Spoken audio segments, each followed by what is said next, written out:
ಹೆಸರು ಲವಣತೆ. ಪ್ರಯೋಗಕ್ಕೆ ಬೇಕಾಗಿರುವ ಸಾಮಗ್ರಿಗಳು: ಒಂದು ಬ್ಲೇಡು ಮತ್ತು ಅರ್ಧ ಪಾತ್ರೆಯಷ್ಟು ನೀರು. ಬನ್ನಿ ಸ್ನೇಹಿತರೆ, ಲಂಬವಾಗಿ ಬ್ಲೇಡ್ ಅನ್ನು ನೀರಿನಲ್ಲಿ ಬಿಡೋಣ. ಬ್ಲೇಡ್ ಏನಾಯ್ತು ಈಗ? ಈಗ ಅದನ್ನು ತೆಗೀರಿ, ಹೊರಗೆ ತೆಗೀರಿ, ಹುಷಾರಿಂದ ತೆಗಿಯಪ್ಪ. ನೀರೊಳಗೆ ಏನಾಗಂತ ಬ್ಲೇಡ್ ಈಗ? ಮೊದಲು ಲಂಬ ಬಿಟ್ರಿ, ನೀರೊಳಗ ಮುಳುಗ್ತು. ಈಗ ಅಡ್ಡವಾಗಿ ಹಾಕಿದ್ರೆ ನೀರೊಳಗ ತೇಲಾಕಂತ. ಕಾರಣ ಏನು? ಇದನ್ನ ಏನಂತಾರ ಹೇಳ್ರಿ? ಪ್ಲವನತೆ ಅಂತಾರ.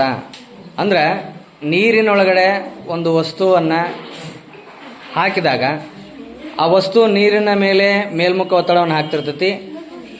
ಅದೇ ಸಂದರ್ಭದಲ್ಲಿ ನೀರು ಸಹ ಏನು ಮಾಡ್ತಿರ್ತಿ, ಆ ವಸ್ತುವಿನ ಮೇಲೆ ಪ್ರತಿಯಾಗಿ ಒತ್ತಡವನ್ನು ಹಾಕ್ತಾ ಇರ್ತದೆ.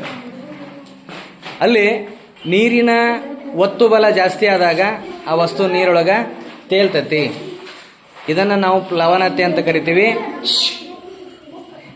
ಮೊದಲಿಗೆ ಆ ಬ್ಲೇಡನ್ನು ಲಂಬವಾಗಿ ಹಾಕಿದಾಗ ಏನಾಯ್ತು, ಮುಳಿತು. ಯಾಕಂದ್ರೆ ನೀರಿಗೆ ಆ ವಸ್ತುವಿನ ಮೇಲೆ ಪ್ರತಿಮುಖ ಅಥವಾ ಮೇಲ್ಮುಖ ಒತ್ತಡವನ್ನು ಹಾಕಲಿಕ್ಕೆ ಅಲ್ಲಿ ಕಡಿಮೆ ಜಾಗ ಸಿಕ್ತು.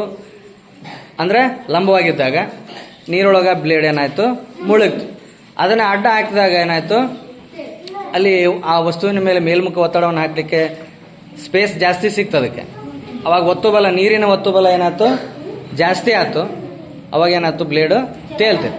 ಇದು ಸಹ ಏನು, ವಸ್ತು ನೀರೊಳಗೆ ತೇಲುವುದು, ಅದಕ್ಕೆ ಒಂದು ಪ್ಲವನತೆನೂ ಕಾರಣ ಆಕತಿ ಅನ್ನೋದನ್ನ ಈ ಪ್ರಯೋಗದಿಂದ ತಿಳ್ಕೋಬಹುದು. ಎಲ್ಲರಿಗೂ ರಾಷ್ಟ್ರೀಯ ವಿಜ್ಞಾನ ದಿನಾಚರಣೆಯ ಶುಭಾಶಯಗಳು. ಪ್ರಯೋಗದ ಹೆಸರು ಬೆಳಕಿನ ಪ್ರತಿಫಲನ. ಪ್ರಯೋಗಕ್ಕೆ ಬೇಕಾಗಿರುವ ಸಾಮಗ್ರಿಗಳು: ಒಂದು ಲೇಸರ್ ಲೈಟ್, ಒಂದು ಲೋಟೋ ಮತ್ತು ಒಂದು ಕಾಶೀಟ್, ಅದರೊಳಗೆ ಕೋನ್ ಮಾಪದ ಚಿತ್ರ. ಬನ್ನಿ ಸ್ನೇಹಿತರೆ, ಪ್ರಯೋಗ ಮಾಡೋಣ. ನಾವು ಈಗ ಲೋಟೋ ಇಟ್ಟು ಲೇಸರ್ ಲೈಟ್ ಅನ್ನು ಎಡಭಾಗದಲ್ಲಿರುವ 70 ಡಿಗ್ರಿಯ ಕಡ್ಡಿಯ ಮೇಲೆ ಇಟ್ಟಾಗ ಬಲಭಾಗದಲ್ಲಿರುವ 70 ಡಿಗ್ರಿಯ ಕಡ್ಡಿಗೆ ಅದು ಹೊರಡುತ್ತದೆ. ಬೆಳಕಿನ ಪ್ರತಿಫಲನ ಅದರ ವಿರುದ್ಧ ದಿಕ್ಕಿನಲ್ಲಿರುವಂತಹ 70 ಡಿಗ್ರಿ ಮೇಲೆ, ಆ ಬಿಂದುವಿನ ಮೇಲೆ ಬೆಳಕಿನ ಪ್ರತಿಫಲನ ಬೀಳ್ತಾ ಇತ್ತು.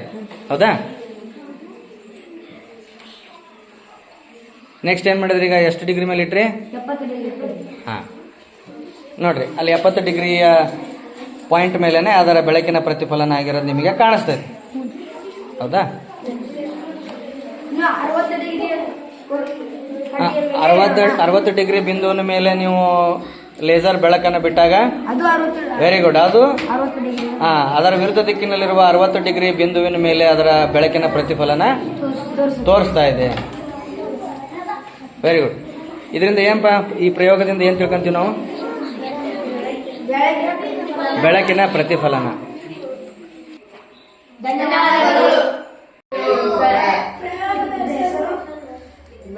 ಸರಳ ರೇಖೆಯಲ್ಲಿ ಚಲಿಸುತ್ತದೆ. ಒಂದು ಮೇಣದ ಬತ್ತಿ, ಒಂದು ಬೆಂಕಿ ಪೊಟ್ಟಣ, ಒಂದು ನೇರವಾದ ಪೈಪು, ಒಂದು ಬಾಗಿದ ಪೈಪು. ಬನ್ನಿ ಸ್ನೇಹಿತರೆ, ಈಗ ಪ್ರಯೋಗ ಮಾಡೋಣ.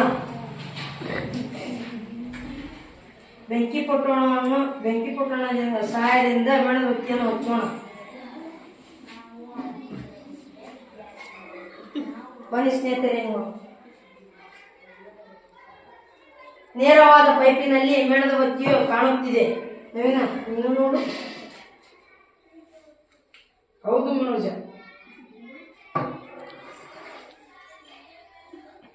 ಬಾಗಿದ ಪೈಪಿನಲ್ಲಿ ಮೇಣದ ಬತ್ತಿಯು ಕಾಣುತ್ತಿಲ್ಲ. ಕಾರ್ತಿಕ, ನೀನು ನೋಡು. ಈ ಬಾಗಿದ ಪೈಪಿನಲ್ಲಿ ಮೇಣದ ಬತ್ತಿಯು ಕಾಣುತ್ತಿಲ್ಲ. ಯಾಕೆ ಕಾಣಿಸ್ತಾ ಇಲ್ಲ ಬಾಗಿದ ಪೈಪ್ನಲ್ಲಿ ಮೇಣದ ಬತ್ತಿ? ಅದು ಬಾಗಿದ ಪೈಪ್, ಅದರ ಮೂಲಕ ಬೆಳಕು ಅಲ್ಲೇ ಕಟ್ ಆಗತ್ತೆ, ಅದು ಮುಂದೆ ಚಲಿಸಂಗಿಲ್ಲ. ಅಂದ್ರೆ ಅಂದ್ರೆ ಇದರ ಅರ್ಥ ಏನು? ಇದರಿಂದ ನಾವೇನ್ ತಿಳ್ಕೊಂತೀವಿ ಅಂದ್ರೆ ಬೆಳಕು ವೆರಿ ಗುಡ್. ಧನ್ಯವಾದಗಳು. ಎಲ್ಲರಿಗೂ ರಾಷ್ಟ್ರೀಯ ವಿಜ್ಞಾನ ದಿನಾಚರಣೆಯ ಶುಭಾಶಯಗಳು. ಪ್ರಯೋಗದ ಹೆಸರು ಬೆಳಕಿನ ವಕ್ರೀಭವನ. ಪ್ರಯೋಗಕ್ಕೆ ಬೇಕಾಗಿರುವ ಸಾಮಗ್ರಿಗಳು: ಒಂದು ಪೆನ್ನು, ಒಂದು ಗ್ಲಾಸಿನ ಲೋಟು, ಅರ್ಧಷ್ಟು ನೀರು ತುಂಬಿದ ಲೋಟು. ಬನ್ನಿ ಸ್ನೇಹಿತರೆ, ಪ್ರಯೋಗ ಮಾಡೋಣ. ಪ್ಲಾಸ್ಟಿಕ್ ಖಾಲಿ ಗ್ಲಾಸ್ನಲ್ಲಿ ಪೆನ್ ಇಟ್ಟಾಗ ಪೆನ್ನು ನೇರವಾಗಿ ಕಾಣುತ್ತದೆ. ಅದೇ ಪೆನ್ನನ್ನು ಅರ್ಧದಷ್ಟು ನೀರು ತುಂಬಿರೋ ಗ್ಲಾಸ್ನಲ್ಲಿ ಇಟ್ಟಾಗ ಆ ಪೆನ್ನು ಅರ್ಧದಷ್ಟು ಮುರಿದಂತೆ ಕಾಣುತ್ತದೆ. ಈ ಪ್ರಯೋಗದಿಂದ ತಿಳಿದು ಬಂದಿರುವುದು ಏನೆಂದರೆ ಬೆಳಕಿನ ವಕ್ರೀಭವನ. ಅಂದ್ರೆ ಬೆಳಕು ಇನ್ನೊಂದು ಮಾಧ್ಯಮದಿಂದ ಒಂದು ಮಾಧ್ಯಮದಿಂದ ಇನ್ನೊಂದು ಮಾಧ್ಯಮಕ್ಕೆ ಚಲಿಸುವಾಗ ತನ್ನ ದಿಕ್ಕನ್ನು ಬದಲಿಸುತ್ತದೆ. ಇದನ್ನ ನಾವೇನ್ ಹೇಳ್ತೀವಿ? ಬೆಳಕಿನ ವಕ್ರೀಭವನ. ಹಂಗಾಗಿ ಒಂದೇ ಗ್ಲಾಸ್ ಖಾಲಿ ಗ್ಲಾಸ್ ಒಳಗ ನೀವು ಪೆನ್ ಇಟ್ಟಾಗ ಗಾಳಿ ಮಾಧ್ಯಮ ಅಲ್ಲಿ ಗಾಳಿ ಮಾಧ್ಯಮದೊಳಗ ಬೆಳಕು ಚಲಿಸ್ತತಿ. ಅಲ್ಲಿ ನಿಮಗೆ ಪೆನ್ ನೇರವಾಗಿ ಹೆಂಗಿತ್ತು ಹಂಗ ಕಾಣಿಸ್ತತಿ. ಎರಡನೇ ಗ್ಲಾಸ್ ಒಳಗ ನೀರಿನ ಮಾಧ್ಯಮ ಅರ್ಧ ತುಂಬಿರುವಂತ ಗ್ಲಾಸ್, ಅಲ್ಲಿ ಅರ್ಧ ಗಾಳಿ ಮಾಧ್ಯಮ, ಅರ್ಧ ನೀರಿನ ಮಾಧ್ಯಮ. ಆ ಗಾಳಿ ಮಾಧ್ಯಮದಿಂದ ನೀರಿನ ಮಾಧ್ಯಮಕ್ಕೆ ಗಾಳಿ ಇದು ಬೆಳಕು ಪ್ರವೇಶ ಮಾಡುವಾಗ ಪೆನ್ ಹೆಂಗ್ ಕಾಣಿಸ್ತತಿ? ನಿಮಗೆ ಅರ್ಧ ಮುರಿದಂತೆ ಕಾಣಿಸ್ತತಿ. ಇದನ್ನ ನಾವು ಬೆಳಕಿನ ವಕ್ರೀಭವನ ಎನ್ನುತ್ತೇವೆ. ಧನ್ಯವಾದಗಳು. ಎಲ್ಲರಿಗೂ ರಾಷ್ಟ್ರೀಯ ವಿಜ್ಞಾನ ದಿನಾಚರಣೆಯ ಶುಭಾಶಯಗಳು. ಪ್ರಯೋಗದ ಹೆಸರು. ದಹನ ಕ್ರಿಯೆಗೆ ಆಮ್ಲಜನಕ ಅವಶ್ಯಕ. ಪ್ರಯೋಗಕ್ಕೆ ಬೇಕಾಗಿರುವ ಸಾಮಗ್ರಿಗಳು: 2 ಮೇಣದ ಬತ್ತಿ, 1 ಗ್ಲಾಸ್, 1 ಬೆಂಕಿ ಪಟ್ಟಣ. ಬನ್ನಿ ಸ್ನೇಹಿತರೆ, ಈಗ ಪ್ರಯೋಗ ಮಾಡೋಣ. ಈಗ 2 ಮೇಣದ ಬತ್ತಿಯನ್ನು ಕಡ್ಡಿಪಟ್ಟಣದಿಂದ ಹಚ್ಚೋಣ.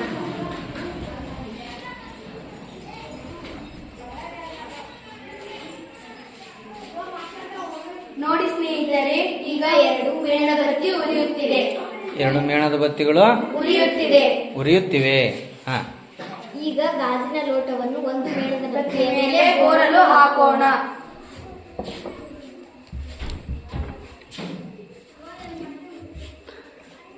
ಏನಾಯ್ತು? ಈಗ ಆರಿ ಹೋಯಿತು. ಸ್ವಲ್ಪ ಹೊತ್ತು ಉರಿತು, ಆಮೇಲೆ ಆರಿಬಿಡ್ತು.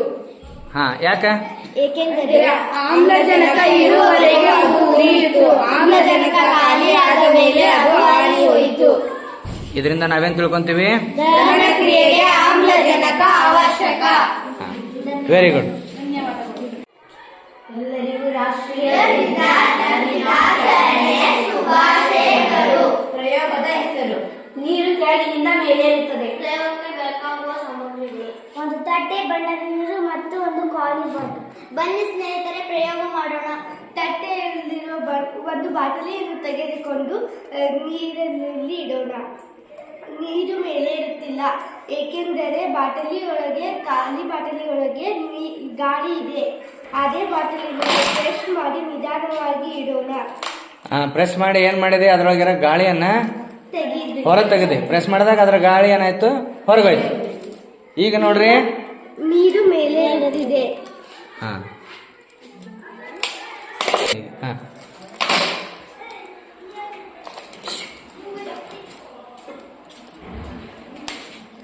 ಏಕೆಂದರೆ ಅದರೊಳಗಿನ ಗಾಳಿ ಹೊರಗೆ ಹೋಗಿದೆ. ಈ ಪ್ರಯೋಗದಿಂದ ನಾವು ನೀರು ಕೆಳಗಿನಿಂದ ಮೇಲೆ ಇರುತ್ತದೆ ಎಂಬ ವಿಷಯವನ್ನು ತಿಳಿದುಕೊಳ್ಳುತ್ತೇವೆ. ಅವಕಾಶಕ್ಕಾಗಿ ಧನ್ಯವಾದಗಳು. ಸರಳ ರೇಖೆಯಲ್ಲಿ ಚಲಿಸುತ್ತದೆ. 1 ಮೇಣದ ಬತ್ತಿ, 1 ಬೆಂಕಿ ಪೊಟ್ಟಣ, 1 ನೇರವಾದ ಪೈಪು, 1 ಬಾಗಿದ ಪೈಪು. ಬನ್ನಿ ಸ್ನೇಹಿತರೆ, ಈಗ ಪ್ರಯೋಗ ಮಾಡೋಣ. ಬೆಂಕಿ ಪೊಟ್ಟಣದ ಸಹಾಯದಿಂದ ಮೇಣದ ಬತ್ತಿಯನ್ನು ಹಚ್ಚೋಣ. ಬನ್ನಿ ಸ್ನೇಹಿತರೆ, ನೇರವಾದ ಪೈಪಿನಲ್ಲಿ ಮೇಣದ ಬತ್ತಿಯು ಕಾಣುತ್ತಿದೆ. ನವೀನ, ನೀನು ನೋಡು. ಹೌದು ಮನೋಜ.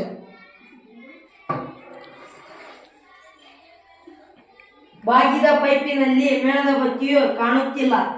ಕಾರ್ತಿಕ, ನೀನು ನೋಡು. ಈ ಬಾಗಿದ ಪೈಪಿನಲ್ಲಿ ಮೇಣದ ಬತ್ತಿಯು ಕಾಣುತ್ತಿಲ್ಲ.